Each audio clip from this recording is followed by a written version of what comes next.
Readymade YouTube channel पर आपका हार्दिक स्वागत व अभिनंदन करता हूं। दोस्तों, जैसा कि आपको पता है, हरियाणा के एचएससी प्रीवियस ईयर क्वेश्चन की हमने सीरीज स्टार्ट की हुई थी। उस सीरीज में हम आगे आपके बीच में एक टॉपिक लेके आए हैं, कांग्रेस व राष्ट्रीय आंदोलन। तो देखो, देशी रियासतों में लोगों के संगठनों द्वारा चले राष्ट्रीय आंदोलन को क्या कहते थे? तो क्या कहते थे भाई? प्रजामंडल आंदोलन कहते थे।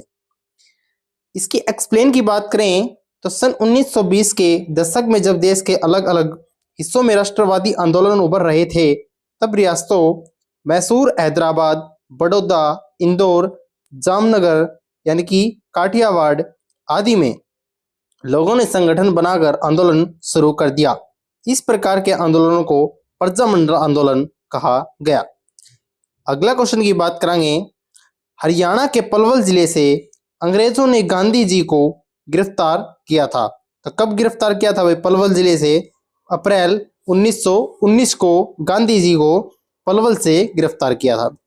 रोल्ट एक्ट के खिलाफ पंजाब जाते हुए महात्मा गांधी को पलवल रेलवे स्टेशन यानी कि 10 अप्रैल 1919 को गिरफ्तार किया गया।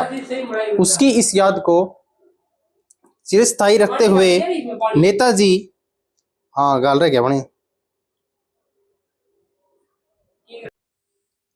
10 अप्रैल 1919 को गिरफ्तार किया गया था भाई। इस याद को चिरस्थायी रखते हुए नेताजी सुभाष चंद्र बोस ने 2 अक्टूबर 1938 को पलवल में गांधी सेवा आश्रम की नींव रखी थी। गांधी सेवाश्रम में वर्ष 1962 में गांधी प्रदर्शनी को स्थापित किया गया था।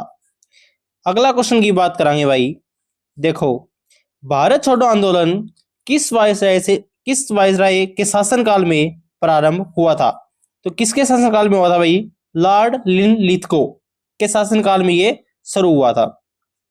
भारत छोड़ो आंदोलन के समय लॉर्ड लिनलिथगो भारत में ब्रिटिश वायसराय थे। भारत छोड़ो आंदोलन 9 अगस्त 1942 को आरंभ हुआ। आंदोलन आरंभ होते ही ऑपरेशन जीरो ओवर के तहत गांधी तथा अन्य कांग्रेस के नेताओं को गिरफ्तार कर लिया गया था। इस आंदोलन के प्रारंभ में गांधी जी ने करो या मरो का नारा दिया था भाई।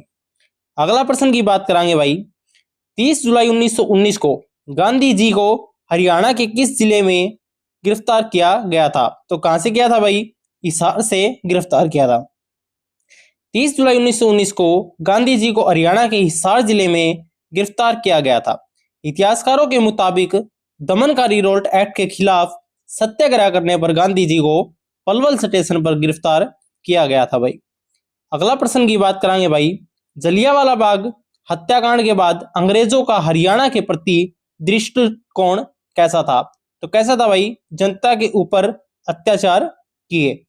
13 अप्रैल 1919 को रोल्ट एक्ट के विरोध में वैसाखी के दिन अमृतसर के जलियांवाला बाग में एक सभा बुलाई गई थी, जहां general Reginald Edward Harry diet ने निहत्थी शांतिपूर्ण भीड़ पर गोलियां चलवाकर 1000 लोगों की हत्या करवा दी थी भाई, जिसके परिणाम स्वरूप भारतीय जनता में आक्रोश बढ़ता गया।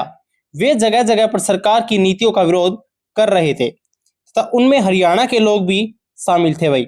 ब्रिटिश सरकार ने इस विरोध का दमन करने के लिए बर्बरतापूर्ण कार्य किया था भाई। अगला प्रश्न की बात करेंगे भाई। असहयोग आंदोलन के प्रमुख नेता हरियाणा में कौन थे भाई? तो कौन थे भाई? लाला लाजपत राय। 1 अगस्त 1920 को असहयोग आंदोलन शुरू हो गया। जबकि असहयोग आंदोलन शुरू हुआ था तो हरियाणा प्रदेश में इस आंदोलन का प्रभाव पड़ा। हरियाणा के रोहतक, गुड़गांव, अंबाला, हिसार में पंडित श्री राम शर्मा, मुरलीधर, लाला लाजपत राय, लाला हुकमचंद आदि के द्वारा सरकार का विरोध किया गया था और गिरफ्तारी दी थी भाई। अगला प्रश्न की बात करेंगे भाई। हरियाणा के असहयोग आंदोलन किस वर्ष आरंभ हुआ? तो किस वर्ष हुआ था भाई? 1920 को। हरियाणा में असहयोग आंदोलन वर्ष 1920 में प्रारंभ हुआ। यह आंदोलन महात्मा गांधी की देखरेख में अगस्त 1920 में शुरू हुआ था। यह एक व्यापक जन आंदोलन था और इसे 5 फरवरी 1922 को चोरी चारा की घटना के बाद वापस ले लिया गया था। अगला प्रश्न की बात करांगे भाई, 30 जनवरी 1970 को किस घटना को लेकर उग्र प्रदर्शन हुए थे? तो किसको लेकर हुए थे भाई? चंडीगढ़ को पंजाब को देने की घोषणा को लेकर प्रदर्शन हुए थे। 29 जनवरी 1970 को भारत सरकार ने चंडीगढ़ को पंजाब को देने की घोषणा की थी और जिसके विरोध में 30 जनवरी 1970 को हरियाणा में उग्र प्रदर्शन हुआ। 1 नवंबर 1966 के पूर्व चंडीगढ़ पंजाब राज्य की राजधानी थी, अर्थात 1 नवंबर 1966 को पंजाब से अलग कर हरियाणा को राज्य बनाया गया। तब से चंडीगढ़ दोनों राज्यों की संयुक्त राजधानी बना हुआ है, साथ ही साथ यह केंद्र शासित प्रदेश भी है भाई। अगला प्रश्न की बात करेंगे, रोल्ट एक्ट का विरोध 1919 में सर्वप्रथम कहां हुआ था? तो कहां हुआ था भाई? अंबाला में हुआ था। मार्च 1919 को रोल्ट एक्ट के पारित होने पर देशव्यापी विरोध प्रदर्शन शुरू हो गए। हरियाणा के अंबाला शहर में सर्वप्रथम विरोध प्रदर्शन हुआ। गांधी जी द्वारा पलवल में 10 अप्रैल 1919 को विरोध प्रदर्शन के कारण उनको गिरफ्तार कर लिया गया। रोल्ट एक्ट को काला कानून भी कहा जाता है भाई। इस कानून को 1919 में भारत की ब्रिटिश सरकार द्वारा भारत में उभर रहे राष्ट्रीय आंदोलन को कुचलने के उद्देश्य से निर्मित कानून था। अगला प्रश्न की बात करेंगे भाई, खिलाफत आंदोलन का हरियाणा में विरोध कैसे हुआ था भाई? तो कैसे हुआ था भाई? स्कूल में पढ़ना छोड़कर, सरकारी पदक लौटाकर, खिलाफत कमेटी बनाकर। तो इसका सही आंसर हो जाएगा भाई उपरोक्त सभी। भारत सहित विश्व भर के मुसलमान तुर्की के सुल्तान को अपना आध्यात्मिक नेता मानते थे। प्रथम विश्व युद्ध के दौरान तुर्की ने अंग्रेजों के खिलाफ जर्मनी और ऑस्ट्रिया के साथ गठबंधन किया था। हालांकि प्रथम विश्व युद्ध के बाद तुर्क साम्राज्य विभाजित हो गया और तुर्की को अलग कर दिया गया। खलीफा का अपमान माना। अली बंधु शौकत अली व मोहम्मद अली ने ब्रिटिश सरकार के खिलाफ के झंडे के नीचे एक पंजाब खिलाफत की प्रतिनियुक्ति हुई। पंजाब, सिरसा, लोहार, हरियाणा आदि में एक विशेष एकाग्रता के साथ पूरे भारत में एक प्रमुख भूमिका निभाई। हरियाणा ने खिलाफत आंदोलन का विरोध स्कूलों में पढ़ना छोड़कर, सरकारी पदक लौटाकर व खिलाफत कमेटी आदि बनाकर उसका विरोध किया। अगला प्रश्न की बात करेंगे भाई, असहयोग आंदोलन के प्रमुख नेता हरियाणा में कौन थे भाई? कौन थे भाई? लाला लाजपत राय। असहयोग आंदोलन के प्रमुख नेता हरियाणा में लाला लाजपत राय थे। गांधी ने 1 अगस्त 1920 को असहयोग आंदोलन प्रारंभ किया था। असहयोग आंदोलन की पुष्टि भारतीय कांग्रेस ने दिसंबर 1920 ईस्वी के नागपुर अधिवेशन में की। 5 फरवरी 1922 के नागपुर अधिवेशन में की थी। 5 फरवरी 1922 में चौरी चौरा घटना के बाद गांधी ने 12 फरवरी 1922 को असहयोग आंदोलन को स्थगित कर दिया। अगला प्रश्न की बात करेंगे, भारत छोड़ो आंदोलन में भाग लेने के लिए निम्नलिखित में से किसे गिरफ्तार किया गया था? तो चौधरी देवीलाल को। ताऊ के नाम से प्रसिद्ध हरियाणा के पूर्व मुख्यमंत्री चौधरी देवीलाल आजादी के 1947 भारतीय स्वतंत्रता संग्राम में सक्रिय भाग लिया था। स्वतंत्रता के दौरान 8 अक्टूबर 1930 को वे 1 साल के लिए जेल यानी कि हिसार भी गए थे। भारत छोड़ो आंदोलन के दौरान भी वे एक बार पुनः 2 वर्षों के लिए 5 अक्टूबर 1942 में जेल भेजे गए। 6 अप्रैल 2001 को इनकी मृत्यु हो गई थी। अगला प्रश्न की बात करेंगे भाई, एम.के. गांधी को पलवल स्टेशन से किस दिन गिरफ्तार किया गया जब रोल्ट एक्ट का विरोध करने पंजाब जा रहे थे? महात्मा गांधी को पलवल स्टेशन से 10 अप्रैल 1919 के दिन गिरफ्तार किया गया जब वे रोल्ट एक्ट का विरोध करने पंजाब जा रहे थे। अगला प्रश्न की बात करेंगे भाई, हरियाणा में होम रूल आंदोलन के प्रचार का श्रेय जाता है, तो किसको जाता है होम रूल आंदोलन का श्रेय? पंडित नेकीराम शर्मा को। हरियाणा में होम रूल आंदोलन के प्रचार का श्रेय पंडित नेकीराम शर्मा को जाता है।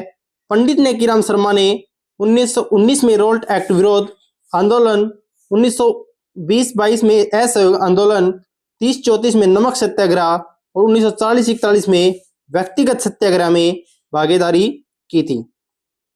अगला प्रश्न की बात करेंगे भाई, हरियाणा में यूनियनिस्ट पार्टी की फौज के विस्तार के लिए 1923 में फजल ए हुसैन के साथ मिलकर किसने जमींदार लीग की स्थापना की थी?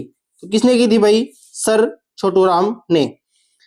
हरियाणा में यूनियनिस्ट पार्टी के विस्तार के लिए 1923 में फजल ए हुसैन के साथ मिलकर सर छोटूराम ने जमींदार लीग की स्थापना की थी, जो मुस्लिम, हिंदू और सिख कृषकों का एक गठबंधन था भाई। अगला प्रश्न की बात करेंगे, हरियाणा के डैश जिले से लाला लाजपत राय ने स्वदेशी आंदोलन में भाग लिया था? तो किस जिले से लिया था भाई? हिसार जिले से। हरियाणा के हिसार जिले से लाला लाजपत राय ने स्वदेशी आंदोलन में भाग लिया था। स्वदेशी आंदोलन सन 1905 में बंगाल विभाजन के विरुद्ध स्वरूप शुरू हुआ था। अगला प्रश्न की बात करेंगे भाई, लाला लाजपत राय के स्वदेशी आंदोलन में किस जिले से सक्रिय रूप में भाग लिया था? तो कहां से लिया था भाई? हिसार जिले से। अगला प्रश्न की बात करेंगे, लाला लाजपत राय ने हिसार से किस आंदोलन में सक्रिय रूप से भाग लिया था? तो हिसार से लिया था और स्वदेशी आंदोलन से लिया था।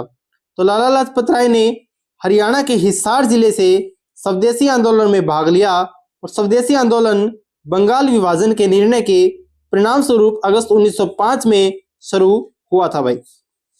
अगला प्रश्न की बात करेंगे, लाला लाजपत राय ने हिसार से किस आंदोलन में सक्रिय रूप से भाग लिया था? यह रिपीट क्वेश्चन है भाई, स्वदेशी आंदोलन से। अगला प्रश्न की बात करेंगे, सन 1888 में इलाहाबाद में आयोजित हुए कांग्रेस के चौथे अधिवेशन में किस महत्वपूर्ण राष्ट्र नेता ने जिला हिसार के प्रतिनिधि के रूप में भाग लिया था? तो किसने लिया था भाई? लाला लाजपत राय ने। इलाहाबाद में 1888 में आयोजित कांग्रेस के चौथे अधिवेशन में लाला लाजपत राय ने जिला हिसार के प्रतिनिधि के रूप में भाग लिया था। इन्होंने कुछ समय हिसार के रोहतक व हिसार शहरों में वकालत भी की थी। भारतीय राष्ट्रीय कांग्रेस के गरम दल के प्रमुख नेता थे। बाल गंगाधर लाल बाल पाल के नाम से जाना जाता है भाई। अगले प्रश्न की बात करेंगे, 24 मार्च 1967 को हरियाणा के प्रथम गैर कांग्रेसी मुख्यमंत्री का नाम क्या था भाई? जो गैर कांग्रेसी मुख्यमंत्री थे वो थे राव वीरेंद्र सिंह।